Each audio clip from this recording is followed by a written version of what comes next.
All right, let's keep it G. I'm back. I got somebody I graduated school with. Go ahead and introduce yourself. Say your name. My name is Teedra. They call me T. Wait, where you grew up at? I grew up in Naranja in Paran. I thought you was some ghouls or some reason. Also there too. I lived from Richmond Heights on down to like Naranja. Okay, which area did you like the best? Princeton. Why? It was a better environment. I had fun there. Better people. Mm-hmm. But you feel like you raised most of your life in where? Okay, so I was raised in Richmond Heights majority of my life, and then I went to Leawood. That was a really good school, but it wasn't no black kids there. So my mom felt like we becoming like, I guess, whitewash, where like we were like really proper, and like we just didn't have a lot of black kids around us. So she felt that it was better that I went to a school where there was other kids that look like me, and I can kind of relate with some of the stuff that like black kids like us look like, versus me going to a whole bunch of schools with white kids and I feel like the token black kid or whatever. So we moved to Naranja, and I went to Naranja Elementary, then I went to Redland, and then I went to South Dade. Well, how you feel about South Dade? I mean, it's a life lesson. What you mean, like, you didn't enjoy it? I love South Dade, but it also, I guess, grew me to who I am now. Like, me working hard. I met a lot of great teachers. Who was your favorite teacher? Miss Brown. She was my English teacher. You talking about she was kind of fat? Yeah.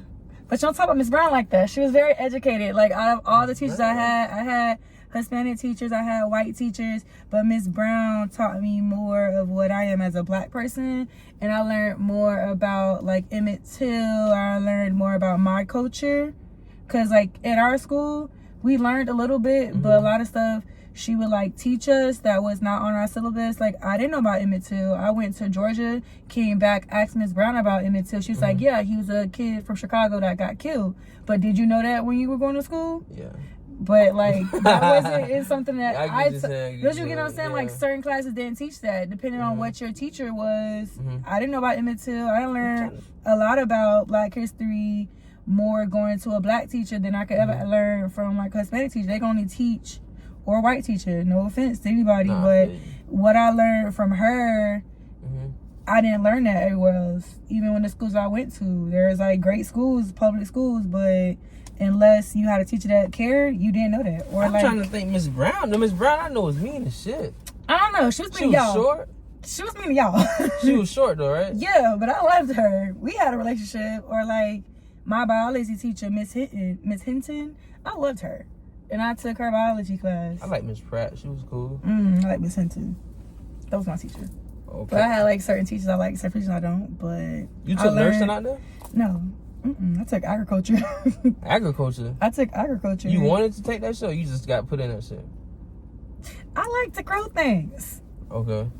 I didn't expect that one. What, take agriculture? Yeah, I don't think I ever saw you. I only started taking nursing or got interested in nursing when my mom got sick. And then from there, it's like you sit there and you see people take care of very sick people, and with them taking care of those sick people, you're like, dang, they're super nice, sweet people.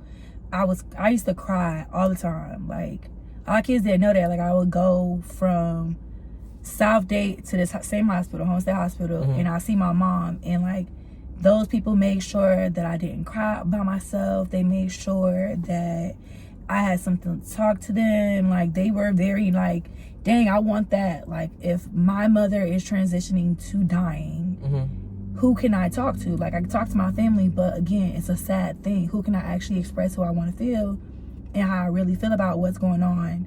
And those nurses will listen to me, or sometimes tell me everything's gonna be okay. And like, they were just telling me what life is. I'm 17. I don't know what life is. I don't know what death is. I knew people that died, but it wasn't nobody close to me. So when she got sick, she passed away. You know, you go through that like rebellious stage, you get mad, but then you think, okay, I had those memories. And when I thought about those memories, I was like, I want to be like the nurses or the people that was at the doctor's office with me, holding my mom's hand, telling her everything's gonna be okay. I wanted that. I didn't get that from like everybody else, like teachers and stuff, they can only do as much. But like when you have somebody that actually see someone die and those like people going through all those stuff, it touched your heart. It makes you want to be just like them or be somebody to lean on. Because like if God forbid somebody in your family died now, who can you talk to about it? Can you talk to anybody? I'm going through that now. My grandma was like my mama. I don't have nobody to talk to. Yeah, but if you talk to somebody working in the medical field or somebody that went through the same thing or I have seen patients transition. I done seen babies. I worked in peds and there was a little boy. What's peds? Explain. Pediatrics. Oh, I worked in pediatrics. Dumb. All right. So there was this baby we had saw him. He was a baby with special needs, but he was like a happy-go-lucky, smiling baby. And we went to work. He came in for his like regular 6-month visit. And then when he was coming for his 9-month visit, we got a fax from the state saying that he had passed away. And he was just in there healthy, happy. Damn. And something transitioned and our heart went out to the mom because it's really hard to lose a child, especially when she was the only one providing for that child and was doing all that stuff. And that's the stuff that we learned talking to those patients, parents, or anybody. You learn so much about them. Like me even working in geriatric, which is old people. A lot of them, they'll say like, oh, that's really sad. And like one person, I was like, asking her a question and she was like, I'm just ready to die. I'm like, don't say that. That's like really, I was like, don't say that. That's really sad. She's like, but what am I living for? All my friends are gone. My family members, everyone that I, love is gone. And who I'm living for. I have my grandkids, but it's lonely and she's sad. And yes, you have your grandkids and kids, but when they put you in a home where they're living by themselves, you don't know what depression they're going through. And I never understood that until I actually worked with older people. And I was just like, I want to call my grandma and check on my grandparents because that's a lot on one person to bear. And then a lot of those people don't even see their family a lot. And when they come to the office and they see a medical assistant, a nurse, a CNA, a PT, they're like happy and getting this interaction that they don't probably get for like either weeks, months, depends until their next appointment. And they can like tell the doctor all the stuff they're going through.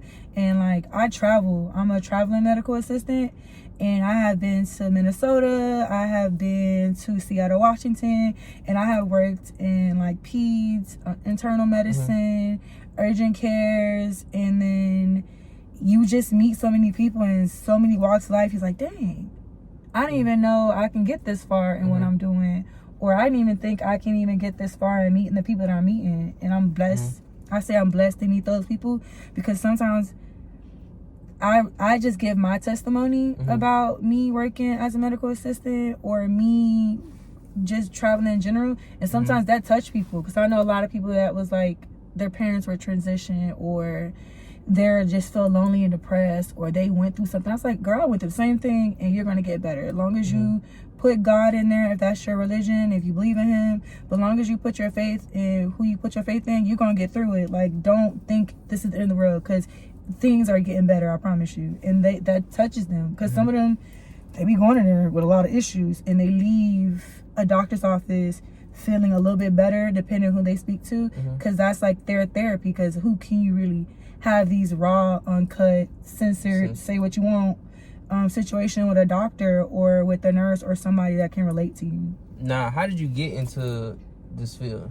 My mom passed away again, so that's what made me go to it. And then I was talking to somebody, Lana from school. Samson? Yeah, and she was doing it too. And I was like, oh, how did you get to it? Because like, I want to too, but I just don't really know the path versus like when I was taking agriculture. And Lana was the one that told me to go where I went. And I went there, graduated on top of the class. And ever since then, I've just been working my way to,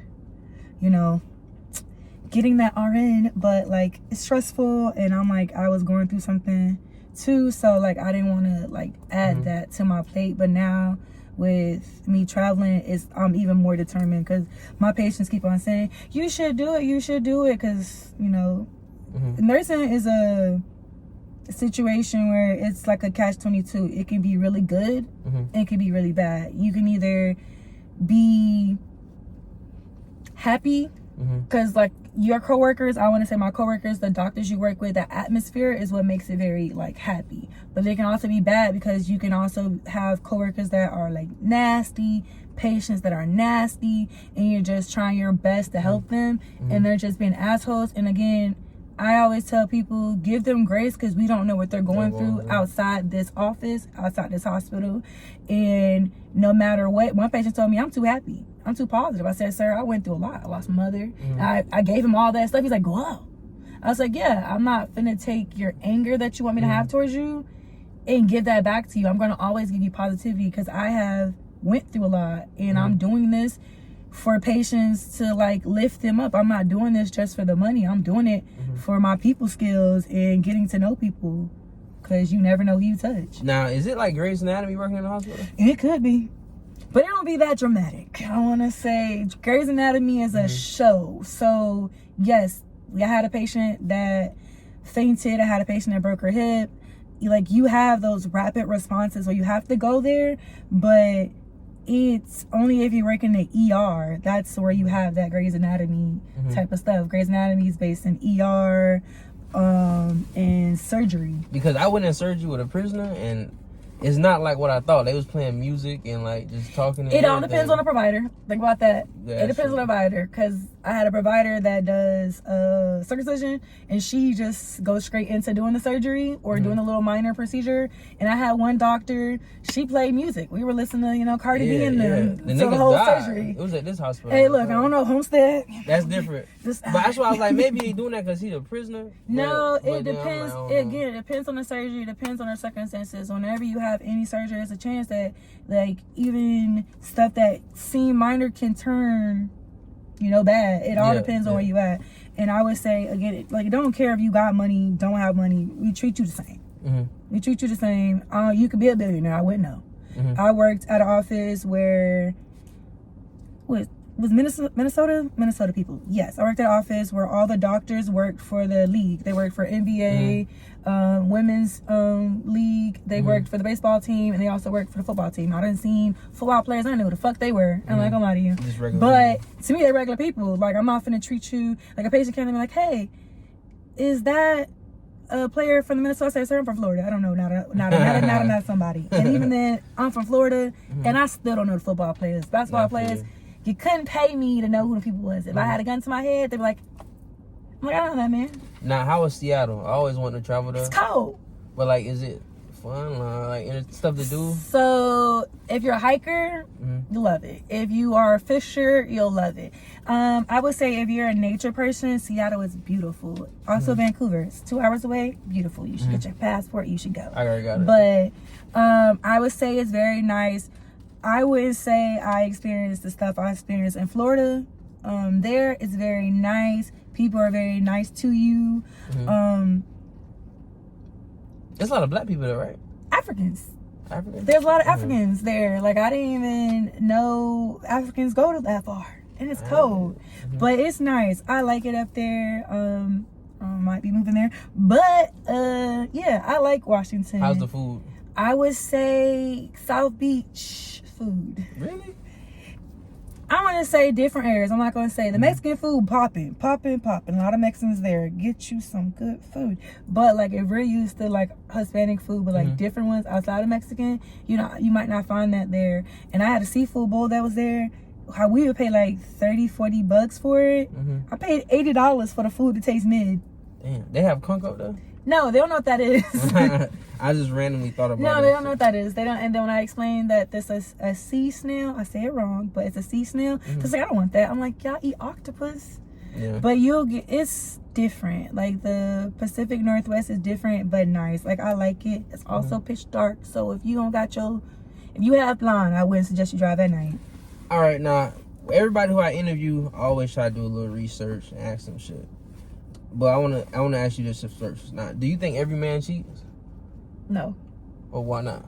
It depends. I think every man cheats. I ain't gonna lie. No, I'm not gonna say that, because I've been with somebody that but didn't you don't cheat. Know. Oh, I know he didn't cheat. I feel like there's no way to know somebody ain't cheating. If you've been with a cheater, you know when somebody's cheating. Like, I'm not gonna lie to you. If you've been with a cheater, and I've been with an asshole and you know who you are, keep that in mind.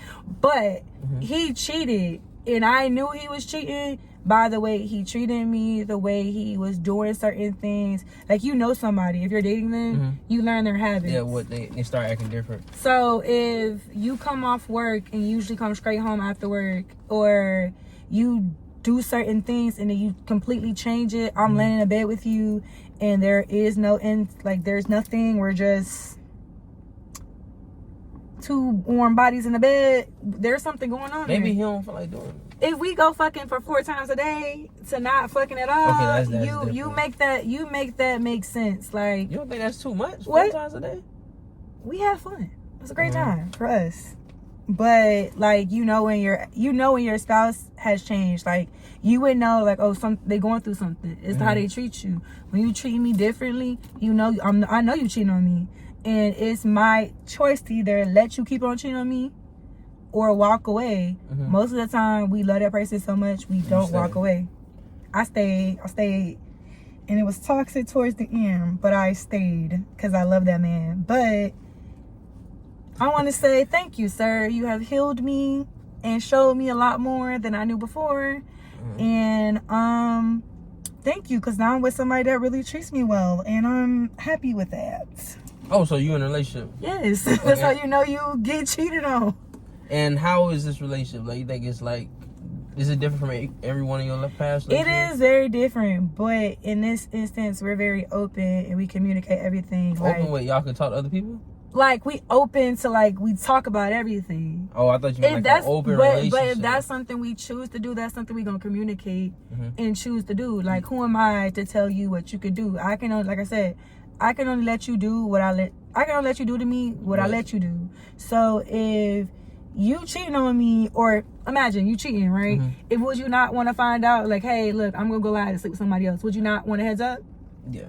So you'd be like, so I can decide if I'm cool with it. I'm gonna go ahead and pass, right? Yeah. But in my situation, we talk about everything. We don't cheat on each other. It's not an open relationship, but it's a great communication where I tell him everything, he tell me everything, he tell me what he think he might do, I tell him what I might think I might do. So and we go on from there. You cool with being in an open relationship? If that's yes, I am, because at the end of the day, I'm here for a good time, not for a long time. I'm gonna tell you that now.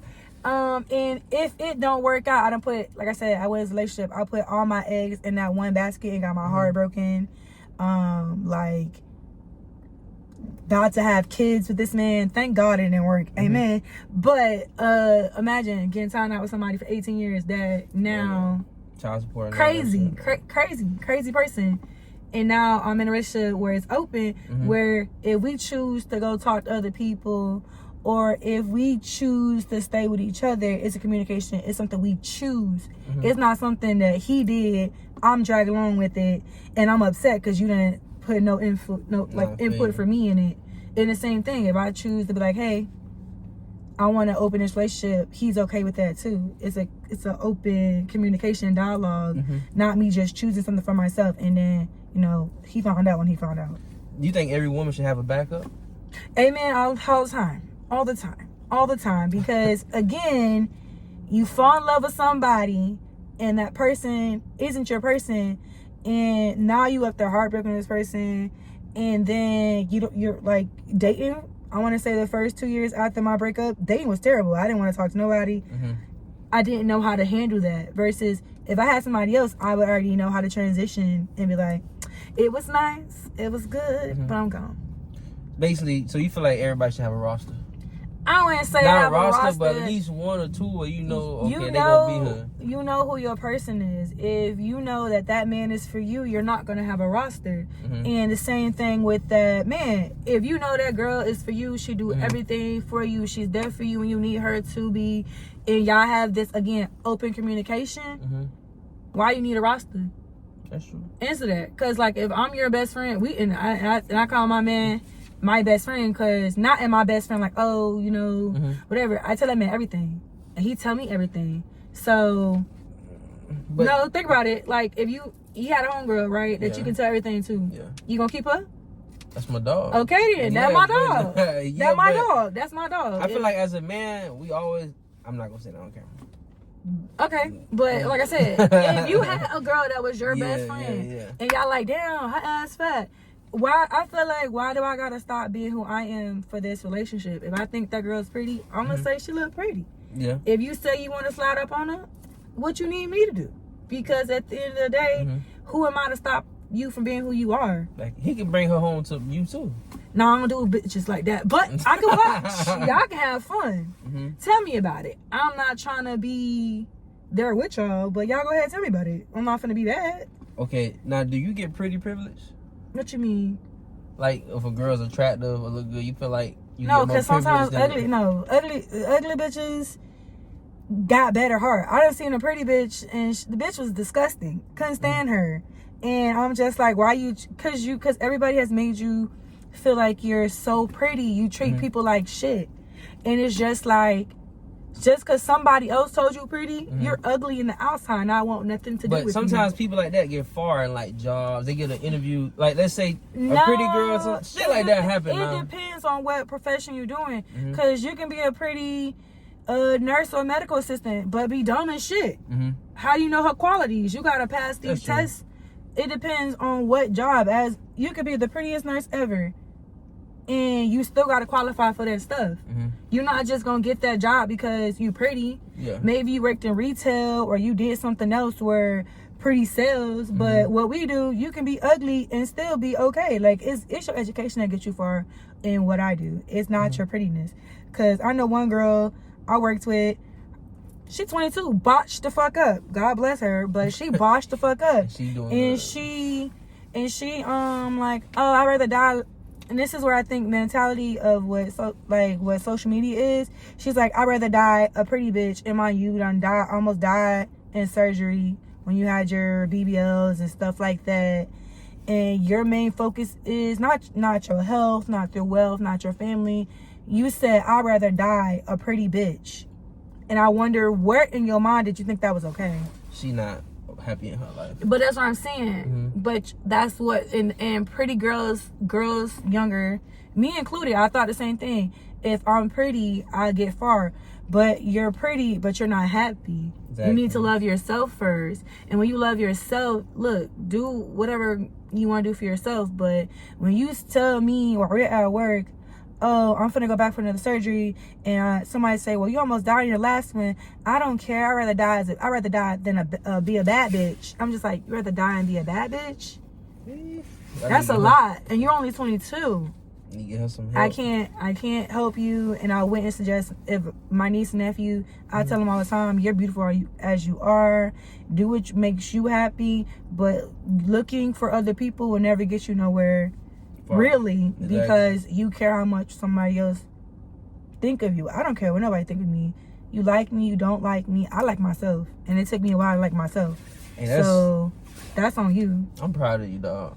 Again, I really am. The growth from me knowing her in school to now. I mean, I know everybody get older and mature, but the growth is like, because she used to cuss bitches out. I still do, but like on a professional level. All right, now how you feel about a man that worries about a girl's body count? You feel like it's his business, or you feel like he shouldn't even be worried about that? What's your body count? I'm just asking. If the man asks me what's my body count, what's your body count? And does my body count stop you from making me your wife? Because I just want to know, there's bitches that has probably one body count, can't cook, can't do nothing, and has no life skills, but you worried about her body count. I think I don't think nobody will tell their partner the truth. I mean, I don't think nobody will either. I'm not gonna lie to you. But what is a body count? A body count is like another feature. You either gonna like it or you not. Like, what you mean, a feature? Like a feature, like, okay, she got pretty eyes. If she got a high body count, what I'm gonna do? I can't take it away from her. You can't do. I don't ask. I'm just saying, if this nigga he was slutted out, what you want me? He treats me well.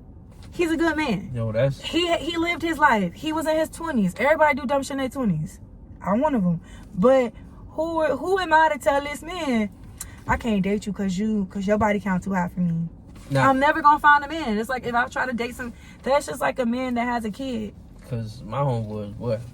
Hoes, but you know, nothing. But it's like, but I think a body count is like a man that has a kid. That's your kid. I'm supposed to tell you, oh, don't do for your kid because now we together. Yeah. That's something that comes with you. So I'm either gonna deal with you or not. You can tell me your body count.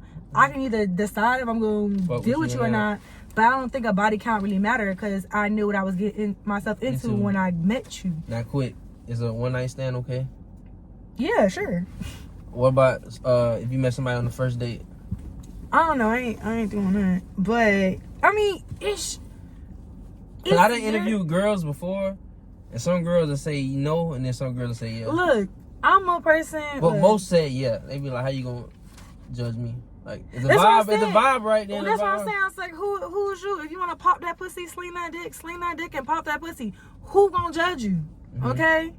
Who gonna judge you? Who gonna know? You gonna tell them? Cause I ain't. So like, right. What does it matter? I might never see this man after the day, and if I do see this man, he'll be like, "You rocked my world that night." I'm like, "Hey, we can do it again." But cool. But who am I to say nothing? That's your life. That's your body. That's your life.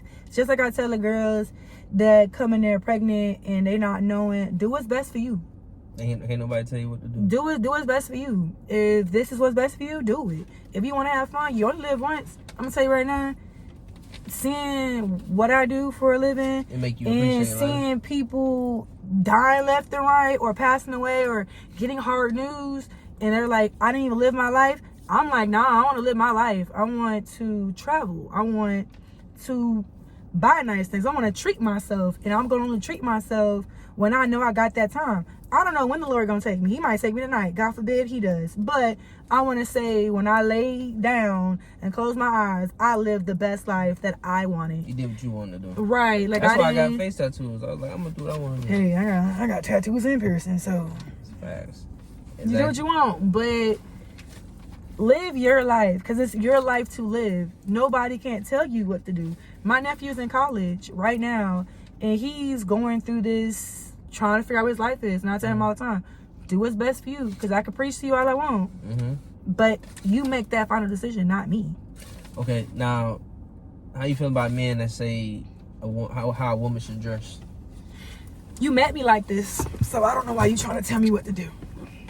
Because I sure ain't telling you that you can't wear your hoochie daddy shorts. Exactly. If that's what you want to wear, put it on. I don't really care. I feel like if you get a bad bitch, then you know what comes with a bad bitch. Hey, look, my man just took me out tonight, so we're good. And he's accept the whole outfit. He picked the outfit. So who am I to say, oh, don't wear that? You're free to wear whatever you want. Just don't embarrass me. You can't dress, tell me. If you can't dress, tell me. We'll fix it together. Don't be walking out here looking like Bozo the Clown. Nah, a man gotta have money to date you? No, because I have dated broke niggas. That and people with money. What's broke to you though? What's broke to you? That's a good question. I would say like you damn near homeless. You living in your car. You damn near living in your car.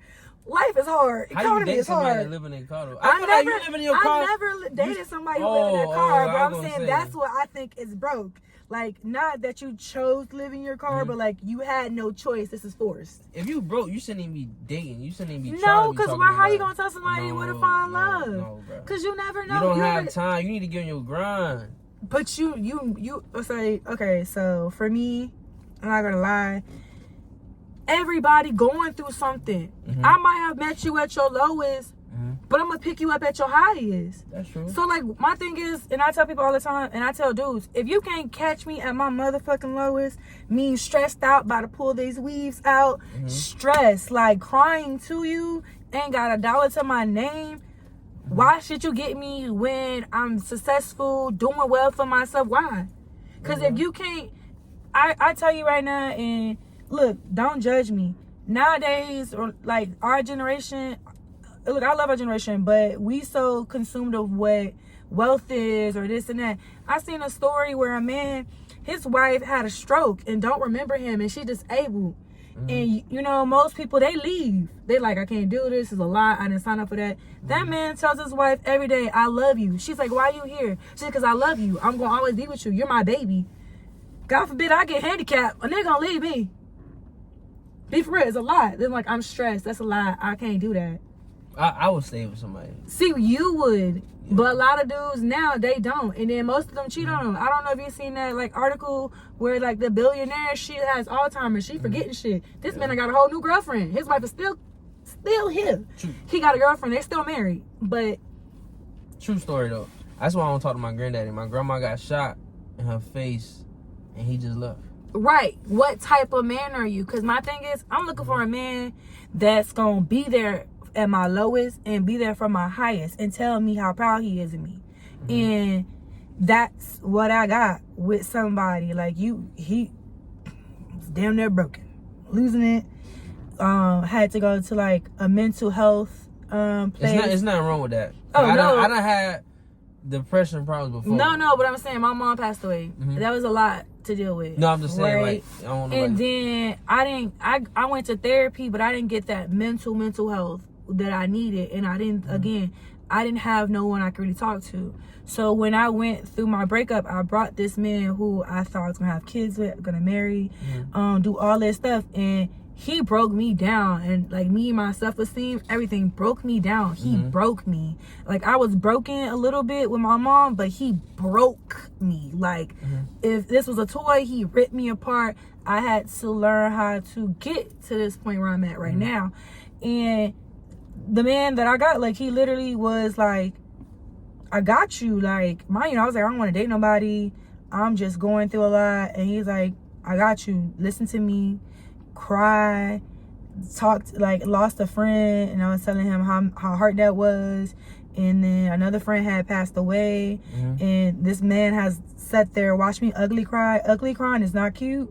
Like, I feel like you got to break to ugly cry, snot down your nose. You looking like, damn, somebody done beat the fuck out you, red eyes. That's got to be somebody you're very vulnerable with and that you can trust with everything. And again, I feel like I can trust myself with that person with everything. And again, that's the person I want to be with. If I can't, I don't know if you're going to leave me today or tomorrow. The person that I had before, and I was just trusting that, you know, that man loves me. But the person I have now, I'm like, damn, like, if it don't work out, it's something that we both agreed on. Versus that man was dropping me like a bad habit, and I'm up here crying about it, and he didn't give a fuck. That man harassed me too. I'm gonna throw that out there. We broke up and you harassed me, and then try to circle the block like, hey girl, what's up? No. Don't bring your ass back here. That's simp shit. You an op. I swear to God, I'm gonna hit you with my car. Now, I'm gonna get into some girl questions. Just for women. Okay, does size matter? Yeah, it do. It really do. Okay. It do. Why you say it do? Most girls who I ask on this, they say no. You got me fucked up. I'm just saying what most of the girls I done ask say that shit. So, for me personally, I need that. My job is stressful. I need relief. And if you could be a great man, but I need some passion. But what if his head better than... What the fuck am I do? I got the roses for that. Not gonna lie, I got the roses for that. I need some meat to meat action, and you ain't even hitting the fucking G-spot. What am I doing with you? Okay. Now, does your man care about what you post? No. Because you post like a lot of provocative I don't give a shit.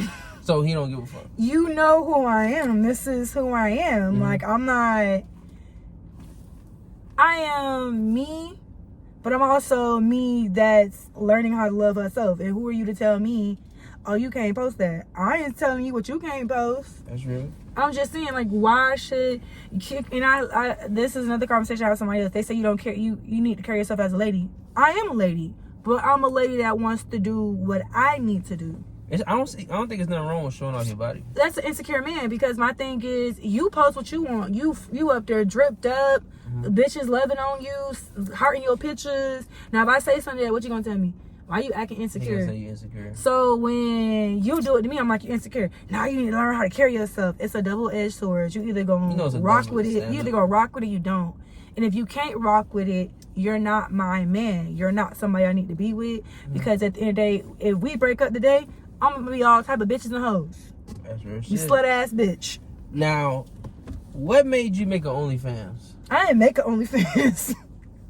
I did not make an OnlyFans. You didn't make an OnlyFans? No, I just said I did. for a crazy person.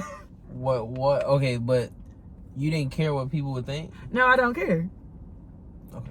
No, because I'm gonna say this. A lot of people make money off that shit. That's fine, but you know what? I didn't realize when people want you to squirting on the goddamn internet.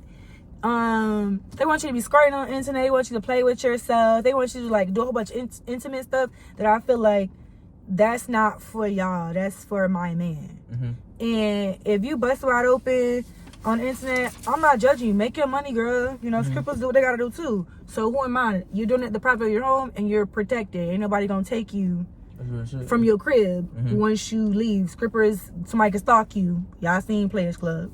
Look at it. But who am I to tell you that? That's rude. I just not gonna do it. I tried and I didn't, like I said, I was doing research, talking to another girl. I was like, hell no. That sounds crazy. All right, now, damn, I was gonna tell you something, I can't. I just what? Okay, I have a homegirl. She makes bread. Like pretty good bread. That's why I won't judge girls if they do OnlyFans. I don't judge you either. I just, if I could do like, OnlyFans, she don't need a 9 to 5 type. That's shit. what I'm saying. If I could do OnlyFans and like post like pinup pictures, Playboy, like whatever, cool. But the people that I keep on hearing from, or guys that I did ask, because I did ask somebody on my social media, and I was like, I want to do OnlyFans, and this boy was like, yeah, I'll watch you if you gonna play in that pussy. I was like, who? I don't know how I feel. I don't know how I feel. That's what I thought OnlyFans was for. I thought it was like amateur porn type shit. No, like a lot of celebrities, like they're not fucking you. Like I want to say like Larger Pimpin', who I think is a do it. Sukiyana might be fucking popping pussy on that shit. I don't know. I don't subscribe to that. And hey, Sukiyana girl, live your life.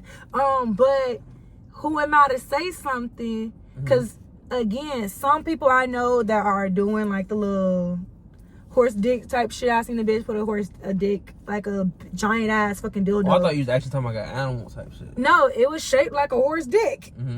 Again, I fell down a rabbit hole when I was thinking about it. But I was like, no. I got nieces and nephews, and would I be telling my niece to do this? Respect that. No.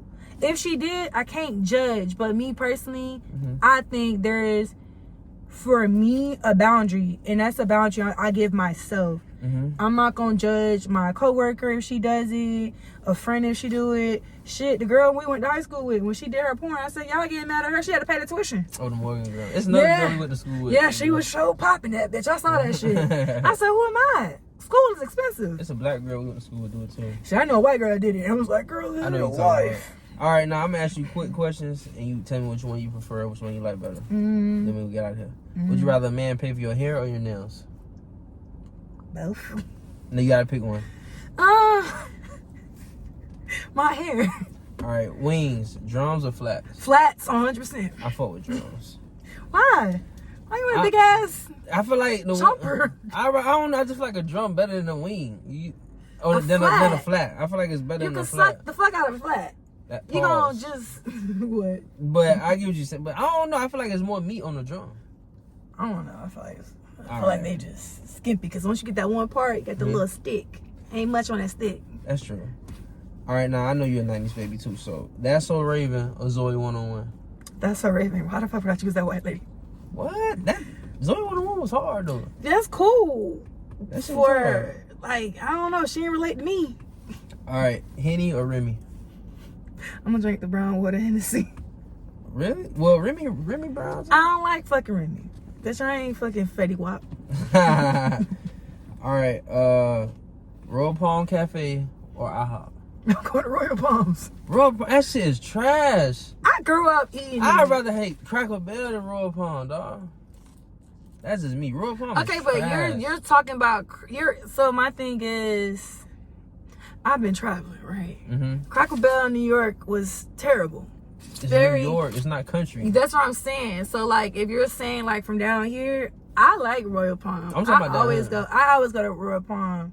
And if I don't go to Royal Palm, then I'm going to another like mom and pop, like when Claudia B's is open. Yeah, they closed that down. Yeah, I'm sad, depressed, shaking in my boots. Or in Paran, they had like another mom and pop place that I used to like get food from, get a nice plate with some grits, fish. Like, that's what I get. Like, Royal Palms, maybe now or when you ate it, it was nasty. But growing up, going with my grandma and my mom and my stepdad, shit was hitting every time. I used to skip school. I used to beg my mama. I was like, look at Trinette. Don't let me go to South Day. I used to be scared because I'm like, it's across from a funeral home. The spirits ain't with you down. Like, come on, bro. Okay, so you angry about it? Is that being at a funeral home across? Nah, it just was weird to me. Then okay, but my thing is, you don't know who in your car now. Them people ain't worried about you. Some people trying to eat. But it was right there with a fucking drugstore. People sick, getting their medicine, you eating.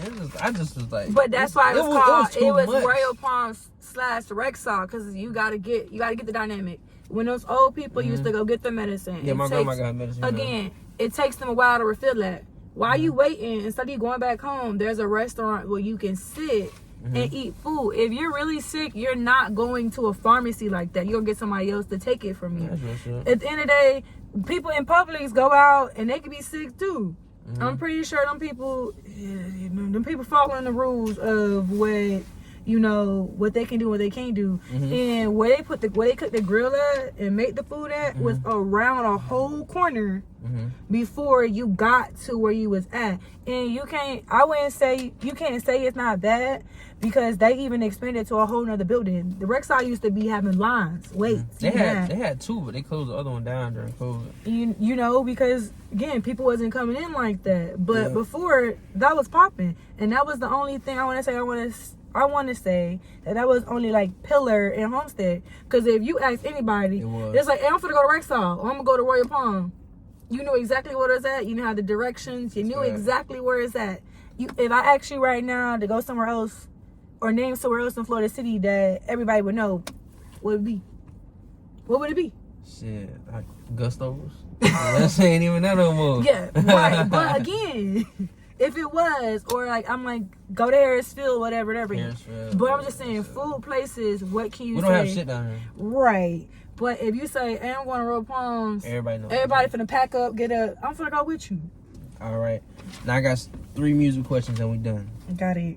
Which song is better? T-Pain, Can't Believe It, or The Dream, Rocking That Shit? Can't believe it. I didn't like The Dream. You didn't like The Dream? He just wasn't. He had good music, but I don't know. T-Pain had me mystified. Okay. All right. I say he from Florida, so I'm gonna go ahead and just say that I'm gonna rep the team. All right. Monica, So Gone, or Keisha Cole, Let It Go? Bitch, So Gone. Over Keisha Cole? Look, I grew up with older siblings. Keisha Cole I didn't grow up with her. I grew up with every Monica song when she had them long ass feet and the white shoes. Best believe I was going to sleep. I had 6 of us. All the girls share a room. My sister fucking put that Monica CD on. We sleep. All right, last one. Trey Songz, Can't Help But Wait, or Mario, Let Me Love You? Knowing what I know about Trey Songz now, I'm gonna go with Mario. Nah, man, Trey Songz got that shit. I like Trey Songz. He might be a little rapey, but no. That "Holla If You Need Me" song had me. Okay, had me. I'm gonna take it back. I'm gonna go with Trey Songz, but I'm only choosing Mario for what happened before. Okay, it was bad. All right, let's keep it G. I want to say thank you for coming. I really appreciate you, good dog. Thank you. You want to say anything before you leave? I don't know. Like, I feel like I like this experience. I like talking about everything, and I feel like you're doing a lot for people, especially people that probably gonna ask these questions. Exactly. Some people ain't gonna ask. Some people, I ain't gonna lie, I was very honest with you. But if anybody else asks me, I'm gonna sit there and like, I appreciate that, mama. And we'll see you when this shit get posted. Subscribe.